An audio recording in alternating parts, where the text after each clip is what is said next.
नमस्कार, मैं कुमारी श्रेया। शिक्षा की बात हर शनिवार के इस नए अंक में आप सभी शिक्षा प्रेमियों का हार्दिक स्वागत करती हूं, अभिनंदन करती हूं।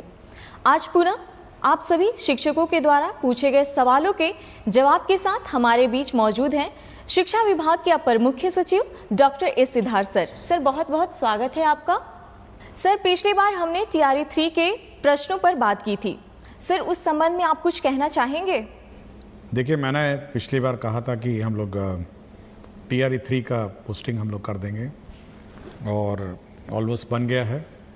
कल सबसे पहले प्रथम 11 जिलों का हम लोग पोस्टिंग ऑर्डर निकालेंगे। मंडे को दूसरे 11 जिलों का निकालेंगे और ट्यूसडे को बाकी जिलों का निकालेंगे।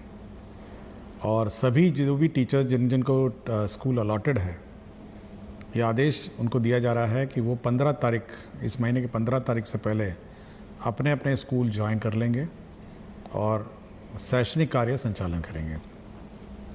तो मैं चाहूँगा कि वो सभी जो टीचर्स हैं वो अपने अपने स्कूल्स ज्वाइन करें। और ये हो सकता है कि उसमें किसी को कोई समस्या हो, अपनी व्यक्तिगत समस्या हो, लेकिन क्योंकि नई बहाली है इसलिए सभी को अपने अपने फर्स्ट पोस्टिंग जिलों में ज्वाइन करना आवश्यक है और बाद में अपनी जो व्यक्तिगत समस्या है वे डीओ के माध्यम से राज्य मुख्यालय को भेज सकते हैं। तो मेरी सबको ये शुभकामनाएं हैं कि सभी लोग अपना ज्वाइन करेंगे।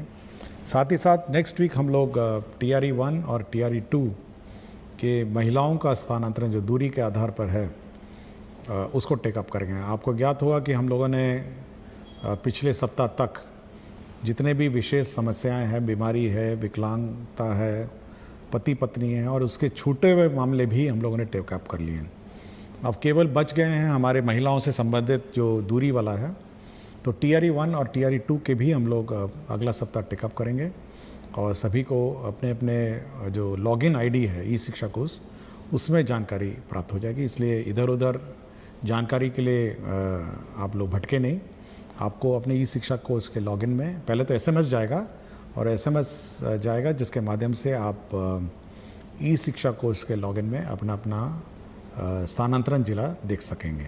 दूसरा एक मैं जानकारी ये देना चाहूँगा कि परसों मुझे एक पत्र मिला था अपने डाक में। मैं यूजुअली सभी पत्र बड़े ध्यान से पढ़ता हूँ, बहुत सारे लोग मुझे पत्र लिखते हैं। मैं उस पत्र में बहुत सारे इश्यूज़ थे और विशेषकर जो टीचर्स की समस्याएं हैं उसके बारे में बड़ी लंबी चौड़ी पत्र थी। और ये एक बीपीएससी टीआरई 1 के जो शिक्षक हैं उन्होंने लिखा। मैंने 2-3 बार इस पत्र को पढ़ा और क्योंकि मैं इस कार्यक्रम के माध्यम से हम लोग शिक्षकों की, बच्चों की, स्टूडेंट्स की समस्याओं पर हम लोग प्रकाश डालते हैं। मैं चाहूँगा कि वो पत्र आप इस कार्यक्रम में पत्र है, थोड़ा इसको पढ़ा जाए इस पत्र को। जी सर। एक शिक्षक का शिक्षा विभाग के ACS doctor S Siddharth sir का नाम एक पत्र। आदरणीय एसीएस महोदय, अपर मुख्य सचिव शिक्षा विभाग, आपके द्वारा प्रत्येक शनिवार को एक यूट्यूब चैनल पर शिक्षा पर चर्चा नाम से एक कार्यक्रम आता है जिसमें आपके द्वारा बड़े ही प्रमुखता से छात्रों तथा शिक्षकों के द्वारा पूछे जाने वाले सवालों का आप जवाब देते हैं। मैंने भी कई दफे उसी चैनल पर कमेंट्स में जाकर अपने प्रश्न लिखे जिसे मैं विभाग के जिले स्तर पर एक व्यापक कमी के स्तर पर देखता हूं, जिस पर मैं आपका ध्यान इस पत्र के माध्यम से आकृष्ट करना चाहता हूं, क्योंकि मेरे वे प्रश्न आज तक उस चैनल पर नहीं पूछे गए हैं। मान्यवर, आपने शिक्षा विभाग में टेक्नोलॉजी का प्रयोग कर खासकर ई शिक्षा कोर्स जैसे ऐप लाकर एक क्रांतिकारी कदम उठाया है, जिसे इतिहास आपके इस अनोखे नवाचार के लिए सदैव याद रखेगा। किंतु इन सबके बावजूद कुछ ऐसी कड़ियां हैं जिन पर शायद आपकी नजर नहीं गई हैं। मैं इस पत्र के माध्यम से कुछ निम्नवत बिंदुओं के माध्यम से शिक्षकों, जिसे आप सदैव से भविष्य निर्माता जैसे शब्दों से सुशोभित करते आए हैं, के मन की वेदना को कहता हूं। हमने आपकी सदैव सुनी है, अब सुनने तथा इसके समाधान की बारी आपकी है। महाशय, आपने कुछ कर्तव्यहीन शिक्षकों को विद्यालय से बाहर रहने की गुप्त सूचना पर आपने उन पर उनके नैतिक दायित्वों का पालन सुनिश्चित करने हेतु हाजिरी दर्ज करने हेतु ई शिक्षा कोश जैसे ऐप लाएं। आपके इस क्रांतिकारी निर्णय ने वास्तविक तौर शिक्षकों की पहुंच को विद्यालय से सुनिश्चित किया। इसके साथ ही साथ इस ऐप ने शिक्षकों का समय पर विद्यालय आना तथा समय के बाद विद्यालय से जाना सुनिश्चित किया। किंतु विभाग द्वारा जिलों को समय से शिक्षकों के वेतन तथा एरियर के भुगतान हेतु राशि भेजने के बावजूद शिक्षकों के वेतन का भुगतान समय से क्यों नहीं? शिक्षकों को समय से वेतन का भुगतान हुआ कि नहीं, इसकी निगरानी ई शिक्षा कोष ऐप से क्यों नहीं? विभागीय आदेश के बावजूद शिक्षकों के वेतन तथा बकाया राशि का भुगतान नहीं होने पर डीईओ तथा डीपीओ स्थापना का निलंबन क्यों नहीं? महाशय, आपने ई शिक्षा कोश ऐप को इतना व्यापक रूप प्रदान किया है कि जिसमें छात्र, शिक्षक तथा विद्यालय तीनों का समस्त डाटा संग्रहित है, जो शिक्षा के क्षेत्र में आपके इस क्रांतिकारी परिवर्तन का अद्वितीय पहल है। किंतु जो शिक्षक साथी मेडिकल लीव या अर्न लीव या किसी अन्य लीव जैसे मातृत्व अवकाश पर जाते हैं तो उन्हें भौतिक आवेदन डीईओ या डीपीओ कार्यालय में जाकर देना होता है। तो फिर इन आवेदनों को आवश्यक साक्ष्यों के साथ ऑनलाइन ई शिक्षा कोश ऐप पर करने की व्यवस्था क्यों नहीं? महोदय, आपके विचारों से आपकी शिक्षा के क्षेत्र में सुधार करने का जो जज्बा है, हमें उससे भरपूर मोटिवेशन मिलती है। बिहार की स्कूली शिक्षा व्यवस्था को अद्वितीय बनाने का जो स्वप्न आपने और पूरी बिहार की जनता ने जो देखी है, हम उसे पूरा करने में अपना सर्वस्व निछावर कर चुके हैं। हम पूरे मन से, पूरी लगन से बच्चों को पढ़ाते हैं। हम उन बच्चों को भी पढ़ाते हैं जो पढ़ना नहीं चाहते हैं। हम उन अभिभावकों को भी प्रेरित करते हैं जो अपनी बच्चियों को पढ़ाना नहीं चाहते हैं। इतना करने के बाद हमें अपने वेतन भुगतान हेतु तथा बकाया राशि के भुगतान हेतु आपके डीईओ तथा डीपीओ के यहाँ क्यों जाना पड़ता है? हम शिक्षकों को भी अपनी माँ तथा अपने वृद्ध पिता का इलाज कराने हेतु पैसे की आवश्यकता होता है। आपने अपने हालिया भाषण में कहा कि शिक्षक का नौकरी कोई रोजगार नहीं है कि यह पैसे के लिए किया जाए। टीचिंग एक सबसे अलग जॉब है। आपके इस कथन ने मुझे व्यक्तिगत रूप से एक अलग दर्जे पर अपने शिक्षण कार्य हेतु उत्साहित किया। हम अपनी मजदूरी मांगना भूल भी जाएं, मगर हमारा आत्मसम्मान नहीं। आप शिक्षा विभाग के एसीएस होकर हम तमाम शिक्षकों को इतना मान सम्मान देते हैं। आप सभी शिक्षकों को आप कहकर संबोधित करते हैं, किंतु दुर्भाग्यवश आपके डीईओ, डीपीओ तथा उनके कार्यालय के लिपिक, परिचारी सभी लोग हमें अपमानित करते हैं। हमें तुम कहकर, कभी अरे कहकर बोला जाता है। हमें घंटों कार्यालय के बाहर इंतजार कराया जाता है। मान्यवर, आपके डीईओ तथा डीपीओ के दुर्व्यवहार के सामने आपका सारा मोटिवेशन समाप्त हो जाता है। उस पल हमें ऐसा लगता है जैसे शिक्षक बनना हमारे लिए गुनाह हो गया है। महाशय, हम शिक्षक अधिकांशतः आपके डीईओ तथा डीपीओ के कार्यालय में जाते क्यों हैं? अर्न लीव के लिए, मेडिकल लीव के लिए, मातृत्व अवकाश के लिए, वेतन भुगतान या बकाया राशि भुगतान के लिए। हम कार्यालय उपरोक्त कार्यों हेतु जाते हैं, तभी हमसे चढ़ावा मांगा जाता है, हमें अपमानित किया जाता है। अगर आप उपरोक्त कार्य हेतु ई शिक्षा कोश ऐप पर भी व्यवस्था कर दे तो कुछ हद तक हम शिक्षकों की मन की वेदना को आप दूर कर सकेंगे। महाशय, जब आप आपके डीईओ, डीपीओ महीने की 1 तारीख को अपनी मजदूरी ले लेते हैं, तो आप हम शिक्षकों की मजदूरी देने में 1 से 2 महीने का विलंब क्यों? एक अभिभावक अपने बच्चों का वेतन दिए बिना अपना वेतन कैसे पा सकता है? यह नैतिक रूप से बिल्कुल गलत है। आप भली भांति जानते हैं सर कि भूखे पेट मोटिवेशन भी काम नहीं आता है। आप और आपके डीईओ भाषण इसलिए दे देते हैं कि आपको कभी भी वेतन के लिए आपके अधिकार के कार्यालय का चक्कर नहीं लगाने पड़ते हैं। अतः महोदय से मेरा नम्र निवेदन होगा कि उपरोक्त बिंदु पर विचार करें ताकि बिहार के तमाम शिक्षक साथियों का दर्द कम हो। मैं इस पत्र को 2-3 बार पढ़ा और मैं इसीलिए इस पत्र को मैंने साझा किया क्योंकि इस कार्यक्रम को मेरे पूरे विभाग के अधीनस्थ सभी पदाधिकारी और कर्मचारी देखते हैं। और एक टीचर की वेदना जो है ना, जब वेतन समय पर नहीं मिलने का, उस वेदना को मैं बार बार हर मीटिंग में, जितना भी वीडियो कॉन्फ्रेंसिंग की मीटिंग होती है, मैं उनको कहता हूँ और ये मैं बार बार उनको चेतावनी देता हूँ। और आखिरी लास्ट टाइम मैंने जब मीटिंग किया था तो मैंने यहाँ तक चेतावनी उनको दे दी कि जब तक शिक्षकों का वेतन नहीं मिलेगा तब तक कार्यालय में जो पदाधिकारी हैं और कर्मचारी हैं ग्रुप डी छोड़ के, उनका वेतन की निकासी नहीं की जाएगी। मैंने यहाँ तक लास्ट टाइम कह दिया। और इस शिक्षक जो मुझे लगा टीआरई 1 के बहुत ही कमिटेड टीचर है, मतलब ये मेरे विचार से जब मैंने पत्र को बड़े ध्यान से पढ़ा तो मेरे मापदंड में बहुत एक आदर्श टीचर है, मतलब एक टीचर जिसकी मैं परिकल्पना करता हूँ और शिक्षा व्यवस्था जिसके कंधे पे है। और मेरा बहुत उम्मीद है ये टीआरई 1, टीआरई 2, टीआरई 3 और सक्षमता पास जो टीचर हैं कि इस प्रकार की भावना और इस प्रकार का जो मतलब कमिटमेंट है, यही हम सभी शिक्षक से चाहते हैं। यह उसका दूसरा उद्देश्य था।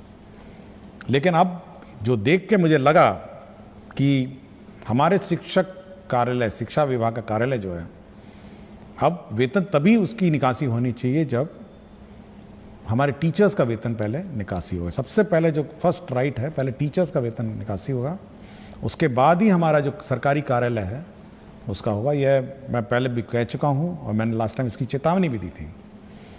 और इस बारे में शिक्षा विभाग बहुत सीरियस है।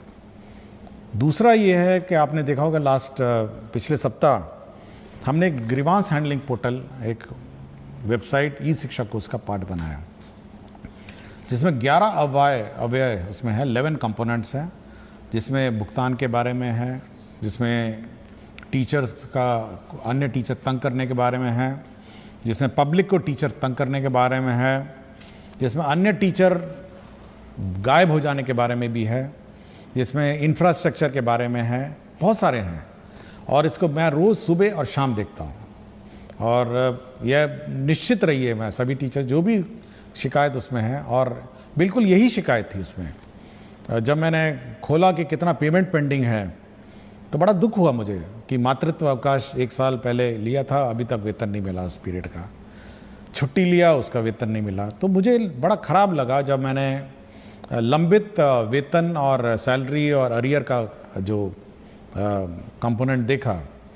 तो मैं ज़रूर सभी को, मैं हमारे शिक्षक, जो हमारे शिक्षा विभाग के जो स्थानीय पदाधिकारी हैं, मैं ज़रूर चेतावनी देता हूं कि अगर कोई भी लापरवाही हुई शिक्षक के वेतन में, भुगतान में, तंग करने का, तो हम लोग उनकी जवाबदेही निर्धारित कर देंगे। ये मैं बिल्कुल स्पष्ट कर चुका हूं और इस पत्र में भी मैं स्पष्ट कर चुका हूं, मैं कोई लिखित में भी मैंने किया हुआ है। दूसरा है कि हम लोग ये व्यवस्था ज़रूर जो मांगा गया है कि सभी चीज़ें ऑनलाइन हो। आपके अवकाश है ऑनलाइन होगा, आपका सीएल होगा ऑनलाइन होगा, आपका मातृत्व अवकाश होगा ऑनलाइन होगा। और जहाँ तक का ये आवेदन पत्र हैं, जैसे इन्होंने मेंशन किया है, अर्न लीव है, मेडिकल लीव है, मातृत्व अवकाश है, वेतन भुगतान का बकाया है, ये सभी अब हम लोग ऑनलाइन ही करेंगे। मतलब अब ये जो कार्यालय में कागज़ जमा करना, फिर लोकल जो स्थानीय क्लर्क के बारे में विलम्ब करना, ये बड़ी सीख है। मैं बहुत प्रभावित हुआ इस पत्र के बारे में। शिक्षक ने अपना नाम नहीं बताया, उसने केवल ये लिखा है, एक शिक्षक बीपीएससी टीआरई 1। तो मैं बहुत प्रभावित हुआ इस पत्र से। और यह मैं अपने ऑफिसर्स को कहूँगा कि ये सभी जो कमेंट्स और जो सुझाव दिए गए हैं तो इस पर अमल करें और यह सुनिश्चित करें कि जो टीचर्स हैं वो ज़्यादा से ज़्यादा समय अपने विद्यालय में बिताएं। और साथ ही साथ इस बार आपको याद होगा कि हम लोगों ने मध्याह्न भोजन में भी हम लोगों ने प्रधान अध्यापक को अलग करने का निर्णय लेते हुए लोगों ने पायलट प्रोजेक्ट मध्याह्न भोजन का चालू किया है। देखिए, हम लोगों का ये उद्देश्य रहा है कि जो प्रधान अध्यापक हैं उनका जो मूल कार्य है, उनका मूल कार्य स्कूल में क्या संचालन हो रहा है, टीचर्स आए हैं नहीं आए हैं, कोर्स जो है जो सिलेबस है वो समय पे पढ़ाया जा रहा है नहीं जा रहा है, यह देखना है। साथ ही साथ बच्चों को किताबें मिल गई हैं, आपके जो रिपेयर्स हैं, छोटे मोटे रिपेयर्स हैं, नल है, बिजली का कनेक्शंस हैं, ये सब है, बहुत सारे बिल्स का भुगतान है। साथ ही साथ बच्चे स्कूल में आ रहे हैं नहीं आ रहे हैं, स्थानीय स्तर पर पंचायतों से जीविका और सभी जो भी स्थानीय जनप्रतिनिधि हैं उनके साथ बैठक करना और एक स्कूल का समन्वय समाज के साथ जोड़ना, तो ये सभी काम बहुत बड़ा काम है ये सब। और यह देखा गया है और ये मेरा जो इंस्पेक्शन और फीडबैक से मिला है कि जो समय मिड डे मील में लगा उससे जो शैक्षणिक कार्य है ये प्रभावित हो गया है। और हम चाहेंगे कि जो प्रधान अध्यापक जो टीम लीडर है, इसमें कोई जूनियर सीनियर की बात नहीं है, लेकिन एक डेजिग्नेटेड टीम लीडर के रूप में वो काम करे, एक टीम बिल्डिंग करे और साथ ही साथ जो सरकार का निर्देश है कि कैसे पढ़ाना है, स्कूल में गुणवत्तापूर्ण शिक्षा है, इसको सुनिश्चित करना है। अब जैसे हम देख रहे थे परसों पिछले सप्ताह ही बात है, अब एक टीचर का आपने देखा होगा कि एक ही फ़ोटो पे 10 दिन अटेंडेंस लगा दिया। तो यह भी काम प्रधान अध्यापक का है कि जब वो टीचर आ नहीं रहा है और उसका अटेंडेंस लग रहा है तो ये चेक करके ये पता करना कि भाई एक अटेंडेंस लग कैसे रहा है। तो ये फर्जीवाड़ा जो अटेंडेंस का हुआ पिछले सप्ताह जो एक मामला प्रकाश में आया, ये सब पर निगरानी रखना भी प्रधान अध्यापक का है। तो एज ए टीम लीडर जो प्रधान अध्यापक का है उसका काम है कि स्कूल का संचालन सरकार के नियमानुसार चले और बच्चों की गुणवत्तापूर्ण शिक्षा उनको उपलब्ध हो और साथ ही साथ समाज में पेरेंट्स हैं, पीटीए मीटिंग है, बहुत काम है, इतना सारा काम उसको है। अगर मैं गिनवाने लग जाऊं तो 1 घंटा और लग जाएगा। तो बहुत सारा काम है जो प्रधान अध्यापक के जिम्मे हैं। कोर्स समय पर हो, परीक्षाएं समय पर हो, मंडे टेस्ट समय पर हो, वीकली टेस्ट समय पर हो, तो बहुत सारी चीज़ें हैं। होमवर्क टीचर्स दे रहे हैं, क्लास में वर्कबुक करेक्ट हो रहा है। तो ये सारा जो ये कार्यक्रम है ये प्रधान अध्यापक के जिम्मे है। और मैं जिसने भी इतना लंबा पत्र बड़े हाथ से लिखा हुआ था, तो बहुत सुंदर हैंड राइटिंग थी। मैं हैंड राइटिंग देख के मैं एक बार रुका कि इतनी सुंदर लिखाई है, उसको देख के मैं बहुत ही प्रसन्न हुआ और मैं बैठ के मैंने इसको 3-4 बार पढ़ा।